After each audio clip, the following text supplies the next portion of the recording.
ఒక్కసారి కొమ్మూరి గోల్డ్ కి కాల్ చేయండి. తాకట్లో ఉన్న మీ బంగారాన్ని విడిపించి మార్కెట్ ప్రైస్ కి వాళ్ళు కొనుక్కుని మిగతా డబ్బులు మీకు ఇచ్చేస్తారు. వెల్కమ్ బ్యాక్ టు మనం టీవీ. నేను మీ పవన్ బెస్వాడ. ఉగ్రదాడి నేపథ్యంలో సింధు జలాల ఒప్పందాన్ని రద్దు చేసుకున్న తర్వాత దానికి ప్రతీకార చర్యగా పాకిస్తాన్ సిమ్లా ఒప్పందాన్ని 1971లో ఏదైతే ఒప్పందం జరిగిందో ఆ ఒప్పందాన్ని రద్దు చేసుకుంటున్నట్లు పాకిస్తాన్ ప్రకటించడం జరిగింది. అయితే ఈ రోజు పాకిస్తాన్ ప్రధాని షహబాజ్ షరీఫ్ చేసినటువంటి కొన్ని కామెంట్లు ఇప్పుడు భారత్ పాక్ మధ్య యుద్ధం రాబోతున్నాయా అని సంకేతాలు ఇస్తున్నాయి. ఒకవైపు మేము పారదర్శకంగా ఉన్నాం, ఎటువంటి టెస్ట్లకైనా మేము సిద్ధం అంటూ చెప్తూనే పాక్ ప్రధాని షహబాజ్ షరీఫ్ కొన్ని కీలక కామెంట్లు చేశారు. ఒకసారి ఆయన ఏం కామెంట్లు చేశారో ఒకసారి విశ్లేషణ తీసుకునే ప్రయత్నం చేద్దాం. ముందుగా ఆ వీడియో చూద్దాం. ఆ షహబాజ్ షరీఫ్ ఏం కామెంట్లు చేశారు. Continuing with its role as a responsible country, Pakistan is open to participate in any neutral, transparent and credible investigation. చూస్తున్నాం కదా, పాక్ ప్రధాని షహబాజ్ షరీఫ్ చేసినటువంటి కామెంట్లు. దేశ ఆర్మీ మీరు సిద్ధంగా ఉండండి, దేశ సమగ్రతను కాపాడడానికి మీరు సిద్ధంగా ఉండండి అంటూ ఆర్మీకి పిలుపునివ్వడం జరిగింది. ఇప్పటికే 2 దేశాల నుంచి సెలవులో ఉన్నటువంటి ఆర్మీ జవాన్లను రిపోర్ట్ చేయాలని ఆదేశించడం జరిగింది. ఇక సరిహద్దుల్లో మోహరించినటువంటి యుద్ధ విమానాలు కాశ్మీర్ నుంచి కన్యాకుమారికి భారతదేశంలో ఒక టెన్షన్ వాతావరణం కనిపిస్తోంది. యుద్ధం రాబోతుందా అనే సంకేతాలు క్లియర్ గా కనిపిస్తున్నాయి. దీనిపైన విశ్లేషణ తీసుకుందాం. మనతో పాటు సీనియర్ జర్నలిస్ట్ కట్టా కార్తిక్ గారు ఉన్నారు. అన్న నమస్తే పవన్. ఎస్, వాస్తవంగా ఇప్పుడే పాకిస్తాన్ ప్రధానమంత్రి మాట్లాడిన వ్యాఖ్యలు పెద్ద వైరల్ గా మారాయి. నేనేమంటానంటే మన ఆలోచన ఏమో దేశం అంటే మట్టి కాదో, దేశం అంటే మనుషులు అని చెప్పేసి మన ఆలోచన ఉంటుంది. కానీ వాళ్ళ ఆలోచన ఏముంటది, దేశం అంటే మనుషులు కాదు, దేశం అంటే మట్టే. వాళ్ళు ఏం మాట్లాడుతున్నారు, కాశ్మీర్ మాది అని మాట్లాడుతున్నారు. మనమేమంటున్నాం, కాశ్మీర్ ప్రజలు ఏమంటున్నారు, సరే మనమేమంటున్నాం కూడా పక్కన పెట్టేసాయి. కాశ్మీరీ ప్రజలు ఏమంటున్నారు, మేము భారతీయులు అని చెప్తున్నారు. భారతీయులు అని కాశ్మీరీ ప్రజలు చెప్తా ఉంటే, మొన్న పోలింగ్ జరిగితే జమ్మూ కాశ్మీర్ అసెంబ్లీ ఎన్నికల పోలింగ్ జరిగితే బీహార్ కంటే ఎక్కువ పర్సెంటేజ్ కాశ్మీర్లో పోలింగ్ పర్సెంటేజ్ నమోదైంది. అంటే వాళ్ళు భారతదేశంతో మమేకం కావడానికి సిద్ధపడ్డ తర్వాత, వాళ్ళు భారతదేశంలో ఉండటానికి సిద్ధపడ్డ తర్వాత, పాకిస్తాన్ లో ఉన్నటువంటి పాకిస్తాన్ ఆధీనంలో ఉన్నటువంటి పాక్ ఆక్యుపైడ్ కాశ్మీర్ లో ఉన్నటువంటి ప్రజలు కూడా మేము భారతదేశంలోకి వెళ్ళిపోతాం, మాకు ఇక్కడ తిండి లేదు, మాకు ఇక్కడ ఉద్యోగం లేదు, మేము పేదరికంలో మగ్గుతున్నాం, మా పక్కనే ఉన్నటువంటి భారత ఆధీనంలో ఉన్నటువంటి మా సోదరులు ఏ రకమైన జీవితాన్ని గడుపుతున్నారు, మాకెందుకు ఈ పేదరికం, మాకెందుకు ఈ నిరుద్యోగం, మేము భారత్లో కలిసిపోతామని నినదిస్తున్న సమయంలో కాశ్మీర్ మాది అని ఎలా అంటాడు పాక్ ప్రధాని?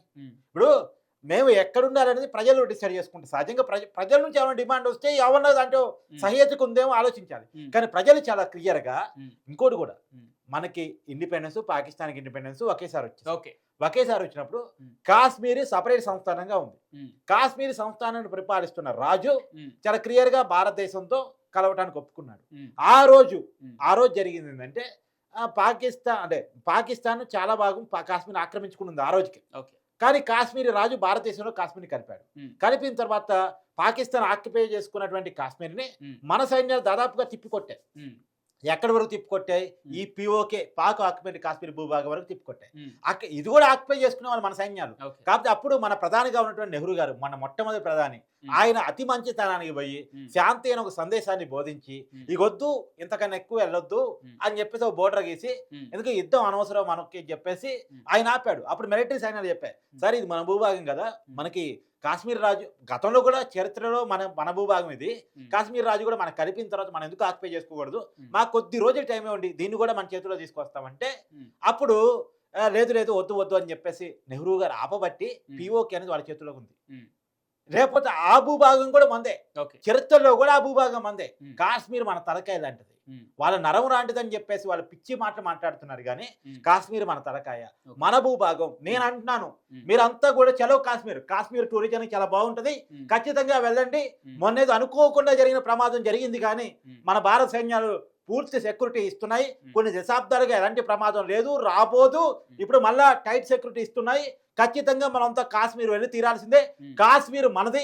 మనం కాశ్మీర్ వెళ్లకుండా చేయడం కోసం, కాశ్మీర్ పర్యాటకాన్ని దెబ్బతీయడం కోసం ఈ పిరికి పంత చర్యలు పాకిస్తాన్ చేసింది. కానీ మనం కసిగొద్ది మనం కాశ్మీర్ వెళ్ళి తీరాల్సిందే.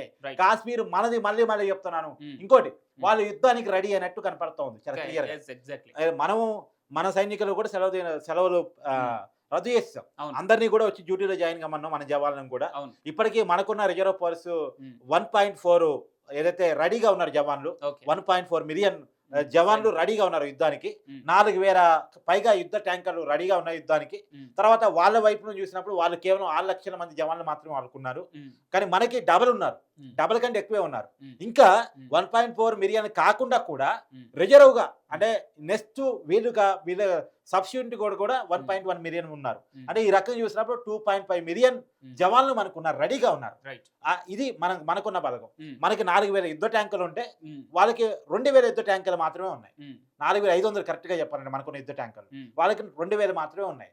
ఇంకా ఆ రకంగా వచ్చినప్పుడు మనకి ఇతర సామాగ్రి అవన్నీ కూడా మనం బెనిఫిట్ గా ఉన్నాం. కాకపోతే ఏంటంటే అణ్వాయుధాలు మనకి ఉన్నాయి, వాళ్ళకి ఉన్నాయి. అనే యుద్ధం చేసే కెపాసిటీ మనకి ఉంది, వాళ్ళకి ఉంది. కాకపోతే మనమేమో యుద్ధానికి అణుబాంబులకి దూరంగా ఉంటాం. మన నేచర్ అది, మన నేచర్ శాంతికి కట్టుబడి ఉంటాం. కానీ వాళ్ళకి అది ఉండదు. వాళ్ళు టక్కున తీసుకొచ్చి అణుబాంబు వేశారనుకో, ఈ యుద్ధ ట్యాంకర్లు, ఈ సైనికులు ఇదన్నీ కాదు. ఇప్పుడు అంతా అణుయుద్ధం కదా.